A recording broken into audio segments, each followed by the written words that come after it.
Hi കൂട്ടരെ, ഇന്ന് ഞാനിവിടെ ഒരു ചീരവിയലിൻ്റെ റെസിപ്പി ആയിട്ടാണ് വന്നിരിക്കുന്നത്. അപ്പം 4 തണ്ട് ചീരയാണ് ഞാൻ എടുത്തേക്കുന്നത്. അപ്പം ചീരത്തണ്ടും ചീരയുടെ ഇലയും സെപ്പറേറ്റ് ആയിട്ട് തന്നെ അരിഞ്ഞു വെക്കുക, കാരണം സെപ്പറേറ്റ് ആയിട്ട് വേവിക്കാൻ വേണ്ടിയിട്ടാണ്. അപ്പോൾ ഇനി നമുക്ക് നെക്സ്റ്റ് വേണ്ടത് ഒരു പച്ചമാങ്ങയാണ്. അപ്പം പുളി നോക്കി ആവശ്യത്തിനുള്ളത് എടുത്താൽ മതി. പുളി കുറഞ്ഞാലും കൂടിയാലും അത് ആ ഒരു അവിയലിൻ്റെ ടേസ്റ്റിനെ ബാധിക്കും. ഇനി നമുക്ക് നെക്സ്റ്റ് ചെയ്യാനുള്ള ഒരു ചീരയുടെ തണ്ട് വേവിക്കാൻ വെക്കണം. അതിലോട്ട് കുറച്ച് മുളക് പൊടി, കുറച്ച് ഉപ്പ്, പച്ചമുളക് ഇതെല്ലാം വെച്ചിട്ടൊന്ന് വേവിക്കാൻ വെക്കാം. കുറച്ച് ടൈമേ എടുക്കുകയുള്ളൂ ഇത് വേവാനായിട്ട്.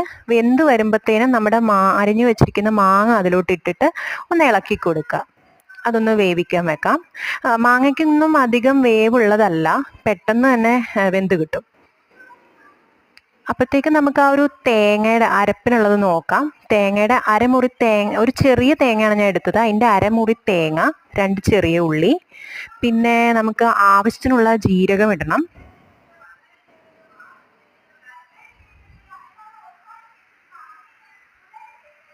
പിന്നെ ആവശ്യത്തിനുള്ള മഞ്ഞൾപ്പൊടി ഇടണം. ദെൻ ഒന്ന് മിക്സിയിൽ ഒന്ന് കറക്കി എടുത്താൽ മതി. ഒരുപാട് അരഞ്ഞൊന്നും പോവരുത്. പിന്നെ നമ്മുടെ ആ ഒരു അരിഞ്ഞു വെച്ച ഇല, ഈ വെന്തുവന്ന ആ ഒരു തണ്ടൊക്കെ കിടക്കുന്നല്ല, അതിൻ്റെ മേളിലോട്ട് ഈ ഇല ഇടുക. ഇലയുടെ മേളിലോട്ടായിട്ട് ഈ അരപ്പും കൂടെ ഇടുക. ജസ്റ്റ് ഒന്ന് മൂടി വെക്കുക. അപ്പം മൂടി വെച്ചൊന്ന് പാതി വേവ് ആകുമ്പോഴത്തേനും ജസ്റ്റ് ഒന്ന് മിക്സ് ചെയ്ത് കൊടുക്കുക. എന്നിട്ട് ഉപ്പിടുക, കാരണം ഉപ്പ് ഞാൻ തണ്ടിൻ്റെ കൂടെയല്ല ഇട്ടിരുന്നത്. പിന്നെ ഒന്നുകൂടെ ഒന്ന് മിക്സ് ചെയ്തിട്ട് ജസ്റ്റ് ഒന്ന് മൂടി വെച്ചാൽ നന്നായിട്ട് വെന്ത് വരും. ദെൻ ഏറ്റവും ലാസ്റ്റ് നമുക്ക് വെളിച്ചെണ്ണ ഒഴിക്കണം. വെളിച്ചെണ്ണ തന്നെ ഒഴിക്കണം.